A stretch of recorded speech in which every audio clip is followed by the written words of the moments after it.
Assalamu alaikum qırgız elim. Өткөнкү видеобузда ысырапкерчиликтин жана кулк мүнөздүктүн курмандыгы болгон кээ бир жоопкерчиликсиз ата-энелер жөнүндө баян кылганбыз. Ал эми мунусунда кээ бир эси жок перзенттердин маселесин кеп кылууну чечтик. Сөзүбүздү алгач интернет желесинде тараган бир окуя менен баштайбыз. Айылда бир аксакал жашачу. Анча-мынча жинди суудан уурдап коймой жайы бар. 25 сом берчи деп эскилиги жеткен шапкесин баса кийип, жана жыртык кепичин сүйрөп келип калат. Бир аз тыйын берип койсоң жылмайып, жыргап калат байкуш. Бир күн келип калган экен, үйдө жасалма мехтен тигилген, бир жактан белекке келип калган жакшынакай тебетейди кийгизип койдум. Аксакалга жарашып эле калды. Тыйыны канча болот? Качан берем? Деп ыңгайсыз абалда калды. Сизге менден белек болсун. Тебетей кымбат деле эмес, дедим. Жасалма мехти кымбат деп ойлоду окшойт. Ошентип тиги абышка көбү түшүп, азы калган саргайган тиштери менен ырсая күлдү да, жаш баладай кудуңдаган бойдон кудум суусар тебетей кийгенсип сүйүнүп кетти. Аны кубантканыма мен да аябай сүйүнүп калдым. Аз эле мезгилден кийин о дүйнө салды. Жылкы, бир нече койлор союлуп, эл укмуш келди. Аксакалдын 10 баласы бар. Куда сөөк, урук туугандары аябай көп. Жыл айланбай жылдыгы менен ашын беришти. Жылкы, бодо союлуп, 100 жерге конок багылды. Биздин аймакта аш берилсе, келген элди конокко бөлүп багат. Конок баккан адам конокторду өзүнүн жанынан багат. Бир кой союлуп, жакшы сый дасторкон жасалат. Конок баккан адам кийин той аш берсе, конок бактырган киши карызынан кутулуп, анын коногун багып берет. Кыскасы, бар табагым, кел табагым деген эле принцип. Ар бир конокту 5-6 эркек балдарынын достору, тууган уругу, кошуна колоңдору менен убара болуп багат. Көпчүлүк учурда ар бир уулуна 20га чейин конок бакмай мойнуна илинип, өмүр бою карызынан кутула албай, тапканын конок багууга жумшагандар ого бетер көп. Демек, ошол ашын берген күнү эле эң азында 100 кой союлду. Ар бир конок баккан үйдө 10 000 сомдон болсо, 1 миллион сомдук дасторкон жайылды. 500-600 адам конок бакты. Миңдеген адам жумуштан калып конок болду. Аш күнү кичинекей көчөбүздө кудум борбордогудай автотыгын пайда болду.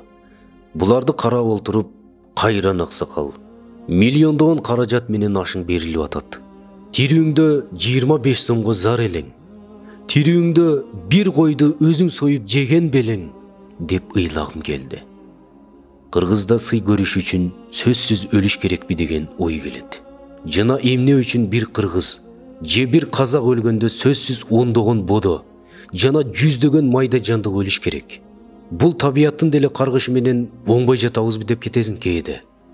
Дүйнө жүзүндөгү 1,5 миллиард мусулмандын ичинен 20 миллион казак менен кыргызда гана бар бул жапайы жөрөлгө.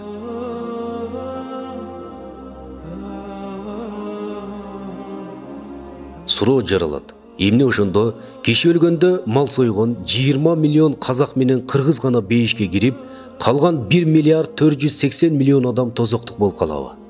Негизи эле мал союу бейишке жолдомо болуп бере алабы? Статистикага ылайык, орточо бир кыргызды көмүш үчүн 1500 тонна эт кетет экен. Кантип эле деп ойлошуңуз мүмкүн. Анда санап көрөлү. Өлгөн күнү жылкы же бодо, буга кошумча майда жандыктар, 3 күнү кой, ар бир бейшембисинде бирден кой, 40-ында бир жылкы же бодо, жылдыгында айттыгында бирден кой союлат. Мындан сырткары киши өлгөндө ар бир тууганына куда сөөгү ысык ичирди деген беймаани салттын негизинде дагы бирден кой соет. Маркумдун 10 баласы болсо 10 кой союп келишет. Кайра эле өздөрү жеп тарап кеткени кызык. Жана бул эсепке маркумдун ашын берүүдө союлган жылкы, бодо жана жүздөгөн койлор эсептелген жок. Диетологдор жашы 40-тан ашкан адам күнүндүк рационунда орточо 130-160 грамм эт жеш керек деп айтат. Демек бир кыргызды көмүүгө кеткен 1500 тонна этти орточо 150 граммга бөлсөңүз 10 000 күнгө жетет экен. 10 000 күн дегени 27 жылга барабар.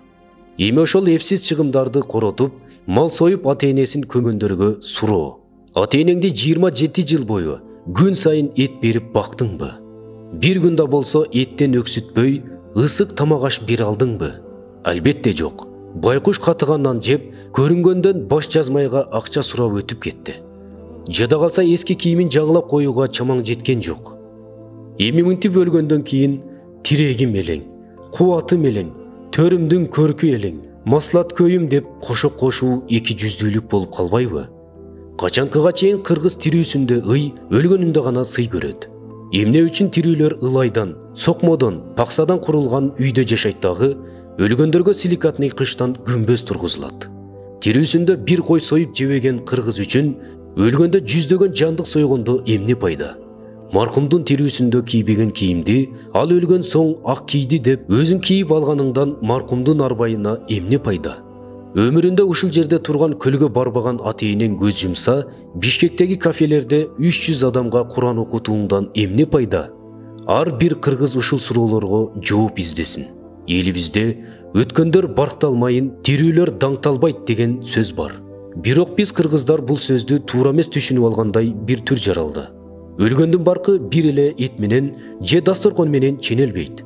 Өткөндөргө татыктуу муун болуп, кор болбой жашоо, сарамжал турмуш куруу, экономикабызды бекемдөө, дин, маданият жана тилибизди аздектеп өнүктүрүү мына ушул нерселер аркылуу өткөндөргө татыктуу урпак боло алабыз.